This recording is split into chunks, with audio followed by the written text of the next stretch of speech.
자, 오늘 하금복음 메시지 막지 못하는 복음이라는 제목입니다.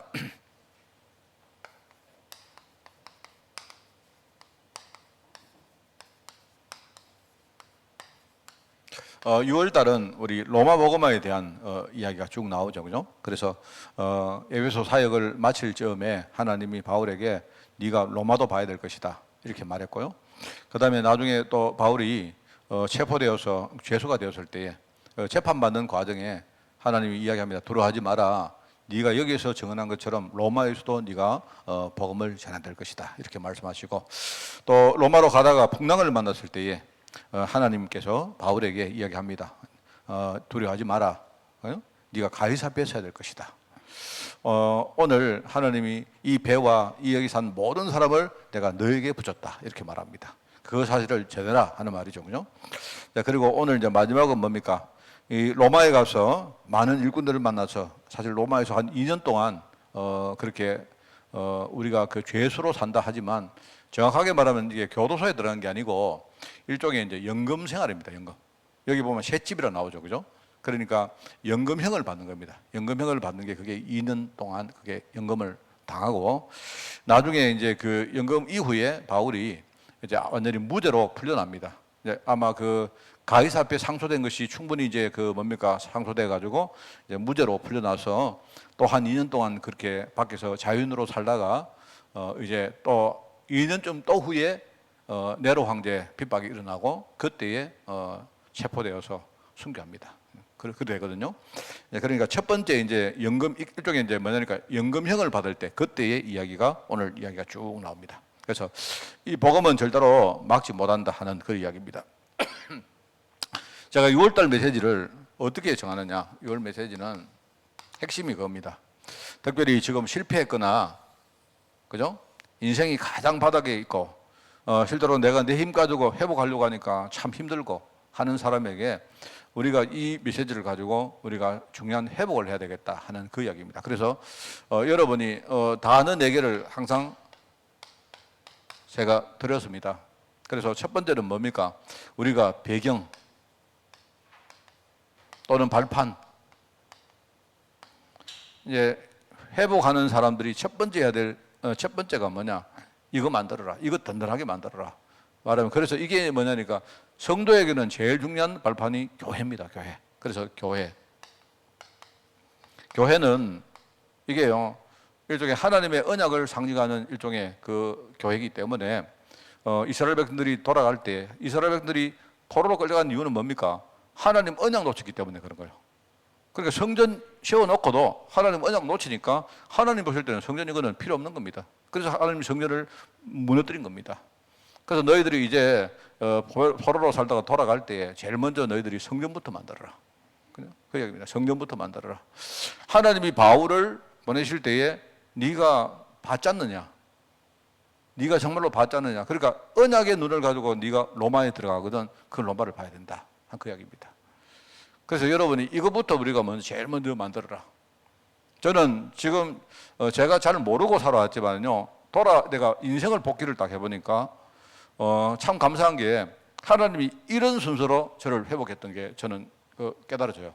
그래서 제일 먼저 우리 후대들에게 이걸 만들어줘야 됩니다. 우리 후대들 제가 볼 때는요, 실패할 가능성 상당히 많습니다. 실패라는 말은 뭐 인생을 완전히 망치고 이게 아니고요, 앞으로 굉장히 많은 어려움을 겪고 사업을 하든지 아니면 뭐 가정생활을 하든지 많은 것들이 앞으로 우리 이제 살아가면서 살수록요 문제가 굉장히 많습니다 지금. 그리고 그 문제의 크기가 우리 때는 뭐랄까 좀 자잘한 문제들이 많았는데 이제 앞으로 우리 애들요 살아가는 현장에는요 굉장히 큰 문제가 굉장히 많습니다.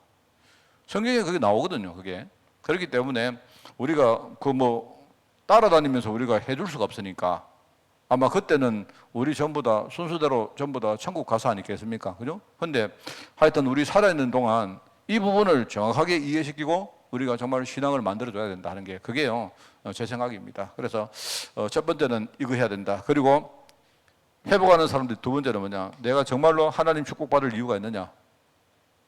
정말 하나님이 내게 주신 축복 가지고 정말로 전도하고 선교하고 우리가 제자 키우고 후대 키우는데 정말 그렇게 내가 하나님께 드릴 수 있는 사람인가? 과연 그 언약이 우리 속에 있는가 하는 그게 이제 중요합니다. 이유가 없으면 하나님이 뭐 주실 필요가 없죠. 또 이유가 없으면 하나님이 주셔도 별 의미 없습니다. 안 그렇습니까? 그래서 이제 이게 뭐냐니까 이게 일종의 신앙 시스템입니다. 이스라엘 백성들 보고 하나님이 돌아가거든 뭐 하느냐, 앞으로 너희들이 전 세계를 살려야 되기 때문에 전 세계를 살릴 만큼 신앙 시스템을 딱 완비를 해라. 왜냐니까 그 당시에는요, 뭐 토라든 이런 것들, 규례든 이런 것들이 전부 다 이제 다 없어져 버리기 때문에 이제 그거를 딱 정비를 하라고 하나님 하신 겁니다. 그래서 이 신앙 시스템이 이게 굉장히 중요합니다. 그래서 하나님이 바울을 로마에 보낼 때 바울아 두려워하지 마라. 네가 여기서 복음 전해듣듯이 너는 앞으로 로마 살릴 사람 아니냐? 그죠?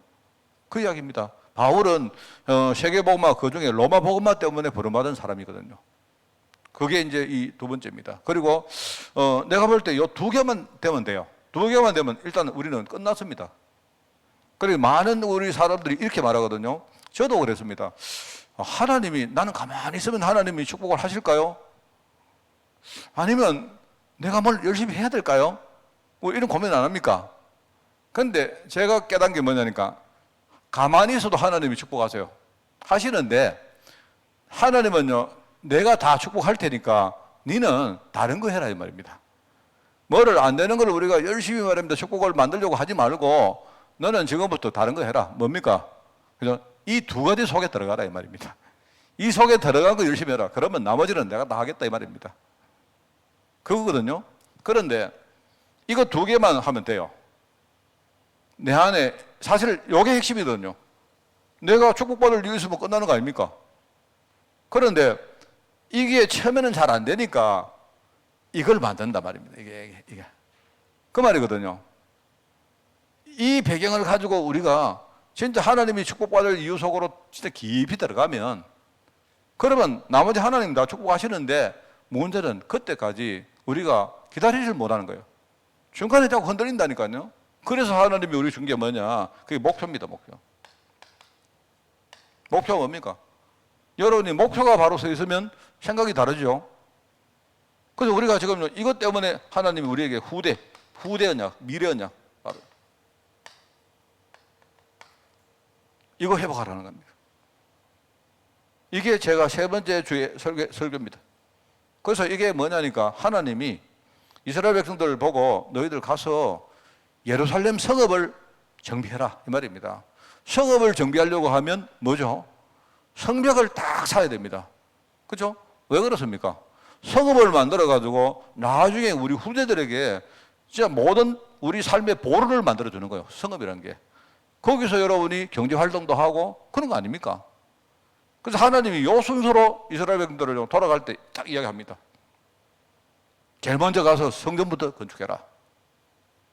여러분 이해하시겠죠? 그 다음에 가서 신앙 시스템 딱 이거 완비해라. 왜? 앞으로 우리가 전 세계를 살릴 일들이 앞에 기다리고 있기 때문에 우리가 이 시스템이 안 되어 있으면 뭐 어떻게 우리 인생 자체가 중구난방 안 되겠습니까? 그러면서 너희들은 가서 뭐 하느냐? 성읍을 딱 정비해라. 성읍을 정비하려고 하니까 성벽을 딱 쌓아가지고 앞으로 이 성벽, 이 말하는 도시, 예루살렘 도시가 우리 후대에게 물려줄 일종의 우리 삶의 보루로 만들어라. 이 말이거든요. 그게 여기에 쓰임받은 사람이 일종의 스룹바벨이고 에스라고 이게 느헤미야고 저로 성경에 에스라서하고 느헤미야서에 이 기록이 나옵니다. 여러분 아시겠죠? 이거 이야기입니다. 그래서 우리가 후대 언약을 딱 가지고 있으면요. 굉장히 이게 힘이 나와가지고요. 중간에 우리가 이 목표가 있으면 별로 우리 흔들리지 않습니다. 또 흔들렸다가도 또 빨리 우리가 일어나고 해요. 여러분 경험해봤지 않습니까? 자, 그러면서 이제 네 번째, 이번 주간에 제가 드릴 말씀의 핵심은 뭐냐? 저는 단어를 이걸 잡았습니다. 가치. 그런데 우리가 말입니다. 이게 이렇게 가면서 이제 이러면 다 하나님이 다 하세요. 내 시간표마저 주시는데 여기에 또 한 가지 우리 할 수 있다면요. 내 자신의 가치를 자꾸 높여야 됩니다. 내 자신의 가치. 여러분, 우리가, 그래서 저는 여기에서 뭐냐니까 직분이라는 말을 쓰고 싶어요. 내가 목사고, 여러분들이 중직자고, 뭐 장로고 해도, 그게, 여러분, 내가 장로라는 이 직분을 가지고요, 내 자신의 가치를 굉장히 높일 수 있습니다. 장로다운 사람이 될 수 있어요. 그거는 자신에게 달려 있어요. 자신에게. 그래서 제가 볼 때는요, 하나님 보실 때 가치 중에 우리 주식에 보면 가치주 안 합니까? 가치주. 여러분 요즘 이렇게 주식에 관심 있는 분 계시는 건 몰라도 그냥요, 우리 보통 주식은 이렇게 보통 성장주라는 게 있고 가치주라는 게 있어요. 성장주는 뭐냐니까 지금은 별로 가치가 없게 보여도 미래에 굉장히 희망이 있기 때문에 우리 예컨대 IT라든지 뭐 이런 거 아니십니까? 뭐 카카오라든지 이런 거 전부 다 그거는요, 성장주거든, 성장주. 우리가 재무제표를 보면 지금 당장은 올해는 수익이 별로 없어요. 예컨대 쿠팡 같은 거 이런 거는 전부 다 맨날 적자입니다, 적자. 그런데 이게 미국 시장에 상장되어서 막 난리가 나고 지금 많이 떨어졌습니다만은요, 그 한 이유가 뭐냐니까 이게 앞으로 미래를 보니까 앞으로 쿠팡 같은 이런 회사가 완전히 살아나면요, 이게 대단하게 보이거든요. 뭐 네이버라든지. 근데 그게 일종의 성장주입니다. 그거는 미래 가치를 보는 것이고, 우리 흔히 가치주를 하는 말은요, 지금 당장 돈도 잘 벌고 자산도 많고 가치가 있는 그런 있지 않습니까? 재무제표를 보면요, 우리 막 수익성도 뛰어나고 그게 전부 가치주인 거예요. 그래서 내가 볼 때 하나님 보실 때 우리 이제 주식으로 말하면 가장 중요한 가치주는요, 우리 자신입니다. 저는 우리 애들에게 늘 가르치고 싶은 게 있습니다. 우리 랩런트 경제교육을 하는데요, 제가 사실은 말하고 싶은 마지막 목표가 있습니다. 그 목표가 지금 목표를 향해서 조금씩 나가려고 하는데 고민이 뭐냐니까 제가 가끔 하다 보니까 이게 이제 조금씩 나가는데 이게 시간이 많이 걸릴 것 같아요. 그래서 어느 천년의 이야기를 다 할까 싶기도 하고 말입니다. 아니면 내가 막 애들 데리고 맨날 그 이야기를 하면 뭐 좋겠는데 얘들이 또 딴 것도 해야 되잖아요. 결국은 뭐냐니까 내가 얼마나 가치 있는 사람인가 그거를 애들에게 가르치려고 한 거예요. 제가 저축을 하라는 이유가 있죠. 저축을 돈을 모으라는 뜻이 아닙니다. 저는 내 목표가 뭐냐니까 애들이 돈을 모으면서 내가 돈을 모으는데 이 돈이 어떤 의미가 있는지 애를 가르쳐 주고요, 이 돈을 결과적으로 가장 소중하게 미래에 쓰는 방법을 가르치려고 하는 겁니다. 그런데 지금은 어떻게 써야 되느냐? 내 자신에게 투자해요. 왜요? 내 자신에게 투자하면요, 수익률이 제일 많이 나온다 아닙니까? 그런데 이게 아이들하고 어른하고 달라요. 예를 들어 우리 박장로 있는데 시온이가 그죠? 지금 100만 원인데 시온이가 지금 지 자신에게 100만 원 투자하는 거고 우리 박장로가 100만 원 투자하는 거요, 수익률이 완전 달라. 뭔 말 알겠습니까? 내가 볼 때 우리 같은 사람은 100만 원 별로 투자해도 별로 수익성이 없어요. 네, 이미 나이가 이제 많은 사람들은 이제 뭡니까? 별로 수익률이 안 나와요. 근데 시온이 같은 애가요, 지금 만약에 애들이 한 1,000만 원 모아가지고 애들이요, 자기에게 투자했다. 이거는 내가 볼 때 수익성으로 따지면요, 내가 볼 때 만땅입니다. 내가 볼 때 최고입니다. 그거 완전히 거의 블루칩입니다, 그게. 왜 그런 거 아니까? 있잖아요. 제가 옛날에 한번 이야기 기억나죠, 여러분? 부동산 사도 무조건 떨어질 수 있습니다. 부동산 사도 떨어지고요, 주식도 떨어지고, 자산 가치는 다 떨어집니다. 그럼 돈은 안 떨어지느냐? 돈도 가치가 떨어져요. 돈은요, 가만히 가지고 있으면요, 무조건 매일매일 가치가 떨어져요. 왜? 인플레 때문에. 근데 내가 볼 때요, 절대로 가치가 안 떨어진 게 있습니다. 손에 절대 안 보는 게 있는데 그게 뭐냐? 내게 투자하는 거예요. 내게 투자하면 그렇습니다. 그래서 내가 이제 하여튼 제 나름대로는 뭡니까? 막 온갖 지금요 막 혼자 막 쇼를 하는 겁니다. 애들에게 어떻게 이 가치를 애들에게 내가 심어가지고 얘들 공부도 좀 제대로 하게 만들고 신앙생활 제대로 하게 눈에서 좀 빛이 나고 우리 애들이 말입니다. 공부할 때나 그렇게 하려고 애들을요 지금 일종의 좀 유인하는 겁니다. 사실은. 근데 그냥 해가지고 안 되니까 애들 눈에 보이는 돈을 가지고 하려고 돈 소록소록 모으면 여러분 모아봤죠?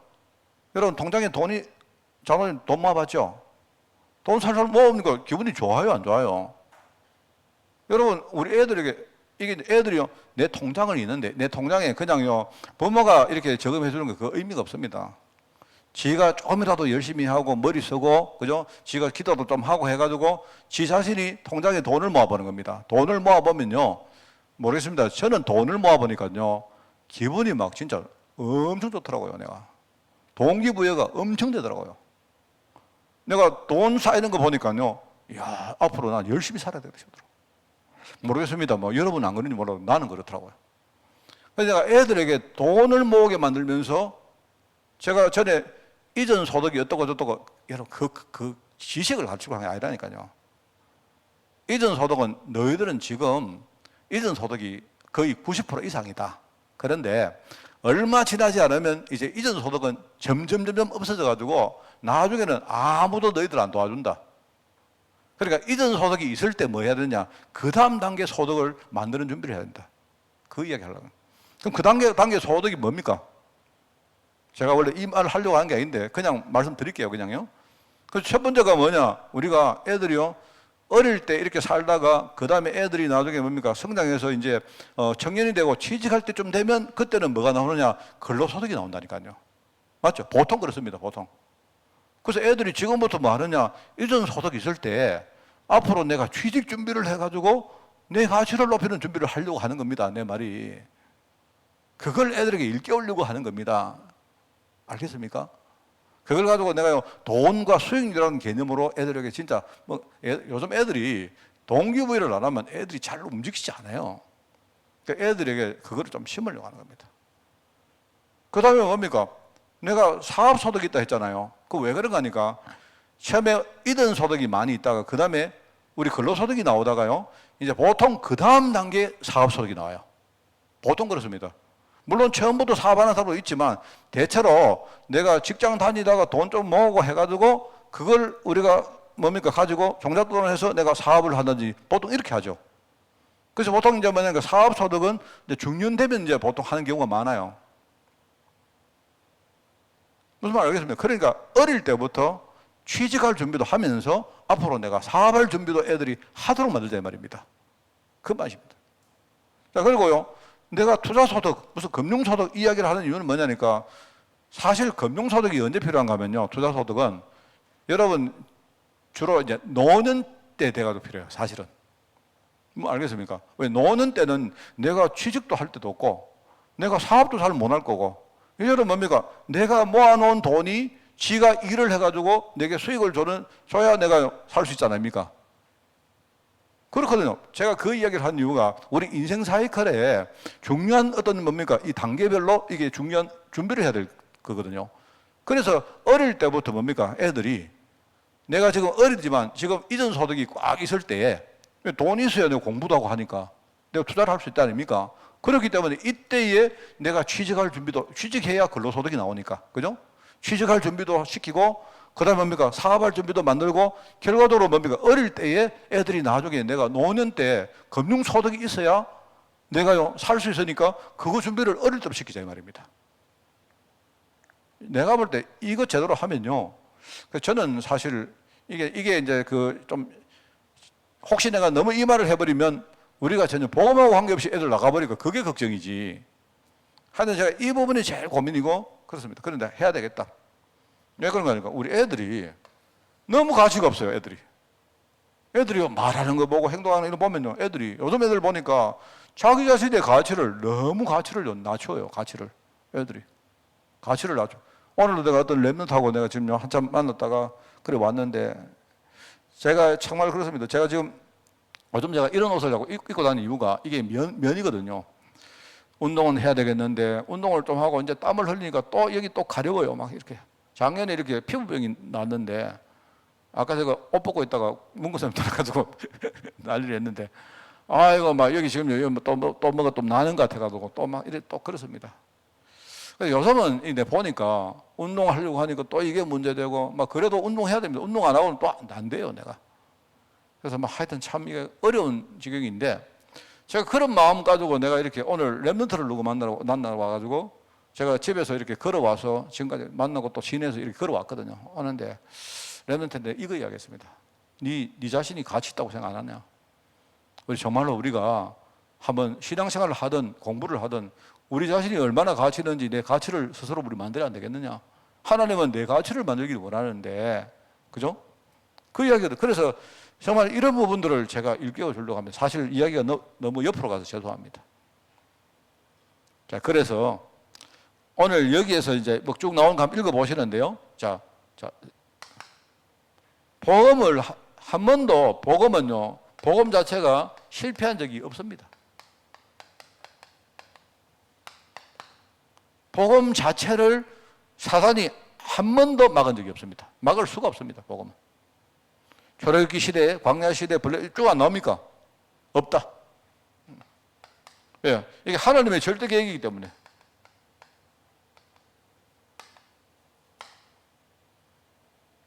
자, 그런데 이제 두 번째 말씀드리고 싶은 게 이겁니다. 하나님이 바울에게 중요한 걸, 여기 바울의 번제라고 했는데 저는 이 단어를 좀 바꿔보겠습니다. 하나님이 이 바울에게 중요한 직분을 준 거예요. 직분을 줬다. 여기 보면요, 바울이 로마 시민권을 가지고 있잖아요. 가지고 있는데 문제는 여기에 로마 시민권 가진 바울이 별로 잘못한 것도 없이 뭡니까? 로마 감옥에 들어갑니다. 여기서 제가 하고 싶은 말이 이겁니다. 사실은요, 바울이 어떤 직분을 받느냐? 감옥 자체, 이게 직분이에요, 직분. 쉽게 말하면 죄수라는 게, 내가 볼 때 감옥이 바로 교회고, 죄수라는 이 신분이요, 이게 직분입니다. 그게 어디서 나왔느냐? 바울의 생각에서 나온 거예요. 사람들은 바울을 죄수로 이렇게 끌고 가서 2년 동안, 제가 뭡니까? 가이사페 재판받는 동안 네가 여기서 연금을 당해가지고 여기서 묶여 있어야 된다, 이렇게 했지만요, 바울은 어떻게 봤느냐? 지금 내가 죄수가 아니고 로마가 보니까요, 지금 완전히 지금 흑암 문화에 묶인 죄수걸, 이렇게 본 거예요. 그리고 바울은 하나님 앞에서 지금요, 최고의 가치 있는 인생을 살았습니다, 이 사람이. 이렇게 되니까 제가 여기서 제일 강조하려고 하는 요 이야기입니다. 요게 바로 죄수란, 요게 뭐냐, 여기 2년 동안 감옥에 살았다, 이게 바로 바울의 직분이었다, 이 말입니다. 그리고 직분을 가지고 바울은요, 최고의 가치 있는 인생으로 축복을 받은 거예요. 이러니까 요 위에 로마에 점점 복음이 퍼지고 하나님 말씀이 그렇게 퍼지는, 그죠? 복음화 운동이라는 거예요. 요 이야기입니다. 이유가 뭡니까? 세 번째 이유. 결국은 뭡니까? 결국은 로마가 얼마나 세상 문화의 포로가 되고 죄수가 되어서 사는가, 그게 나오거든요. 영목사님은 그냥 뭐 주 70년, 79년 이렇게 썼는데 이게 뭔 말인가 하면, 제가 역사를 좀 좋아하기 때문에 저는 뭡니까? 이 숫자만 봐도 알아요. 70년에 그 로마가 뭡니까? 70년에 예루살렘이라는 시가, 예루살렘이 완전히 성이 함락돼요. 성이 함락됩니다. 그때 어떻게 되는가 하니까, 그때 그 베스파시우스라는 황제가 장군이 있었는데요. 이 장군이 로마 군사가 와서 말입니다, 이 유대 사람들이 반란을 일으켰거든요. 이래가지고 이제 그 반란 일으킨 이 이스라엘을 완전히 정벌을 합니다. 정벌을 하는데 거의 정벌 다 해놔놓고 마지막에 69년도에 이 사람이 갑자기 황제가 돼요. 황제가. 그 베스파시아누스라고 하는 사람입니다. 황제가 돼가지고 이 사람이 자기가 황제가 돼가지고 로마로 돌아가기 전에, 그죠? 어떻게 하느냐? 자기 큰 아들한테 나머지 일은 네가 다 전부 다 정리해, 이랍니다. 그 큰 아들이 누구냐? 그게 이제 우리가 말하는 그게요, 디도 장군이라는 티투스라는 사람입니다. 디도. 자기 큰 아들한테 이걸 딱 맡겨놓고 가요. 맡겨놓고 이제 네가 나머지 다 청소해, 이러고 가는데, 그 큰 아들이 그 장군 아닙니까? 그죠? 그 사람이 바로 그 다음 해 70년도에 마지막으로 예루살렘을 함락을 시킵니다. 그때 예루살렘이 함락됐는데요, 아까 여기서 말했죠. 예루살렘 성벽이 그때 완전히 다 무너집니다. 왜요? 성벽을 만들어 놓으니까 요거들이 맨날 반란하거든요. 이래가지고 이제 성벽을 다 허물어버리고 성벽을요, 한쪽 성벽을 딱 남겨놔요. 그 한쪽 성벽이 언제냐? 바로 그 성전에 있는 서쪽 성벽을 딱 나눠요. 그거 왜냐니까 너희들 앞으로 까불면 이런 식으로 다 망한다 하는 걸요, 후대에게 설명하려고 성벽을 말입니다. 그 예루살렘 성전 성벽, 서쪽 성벽을 하나 남겨놓습니다. 그게 지금도 남아있죠. 그게 통곡의 벽이라 해가지고, 그 지금도 예루살렘 가면 남아있는 그 벽이에요. 그게 바로 70년도입니다. 나중에 자기 아버지가, 그죠? 살아있을 때에, 자기 아버지가 황제할 때, 나중에 자기 아버지가 죽고 난 다음에, 그 다음에 그 디도 장군이 이 사람이 황제가 또 되거든요. 황제가 되고, 이 사람이 정치를 참 잘합니다. 잘하고 하는데, 그러다가 이제 그 디도가 또 죽고 난 다음에 이제 그 동생이 있는데, 도미티안이라는 사람인데, 이게 황제 돼가지고, 이게 또 완전 뭡니까? 막 기독교를 어마어마하게 또 핍박합니다, 이게. 네로가 처음에 핍박하고, 그 다음에 도미티안 황제가 두 번째 하거든요. 그 가문이 그런 가문입니다.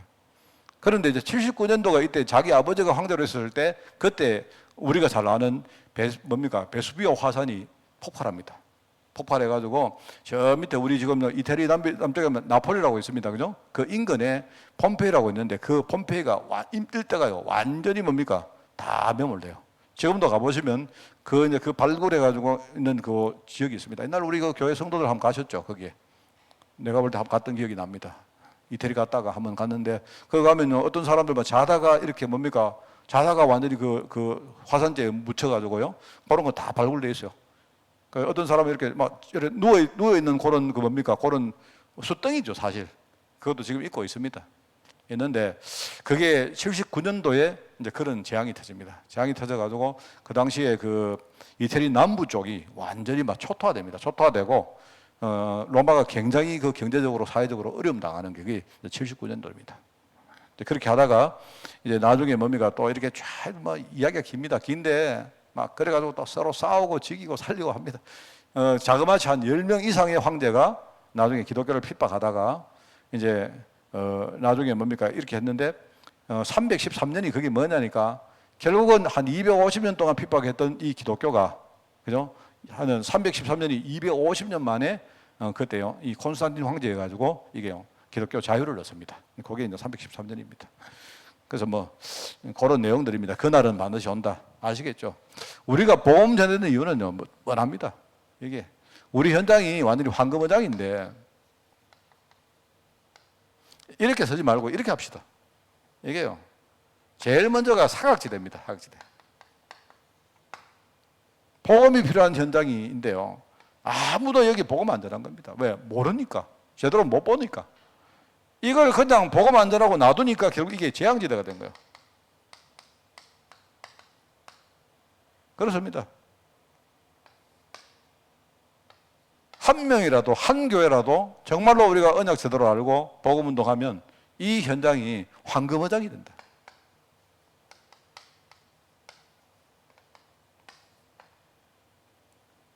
그래서 정말 저는 이렇게 우리 모든 삶을 회복하면 좋겠어요. 하나님이 다 하시는 것이니까 우리는 지금부터 우리 가치를 높이는 겁니다. 우리 가치가 우리 직분이 어떤 겁니까? 하나님 주신 게, 내가 볼 때 여러분 달란트 전부 직분이고요. 달란트라면요, 직분도 달란트고 심지어 여러분 경험 있잖아요. 그 전부 달란트입니다. 우리 후대에게 물려줄 달란트. 그러니까 우리는 거기에 이제는요 끌려다니고 살 필요 없습니다. 멋있게, 특히 우리 어르신들도 말입니다. 우리 갈렙 제자들도 앞으로 멋있게 사는 거예요, 우리가. 그렇지 않습니까? 우리가 얼마나 가치 있는 사람인지 우리 스스로가 딱 이렇게 알고요, 우리가 진짜 전도하고 선교하는 거기에 우리 자신을 진짜 만들어가는 것입니다.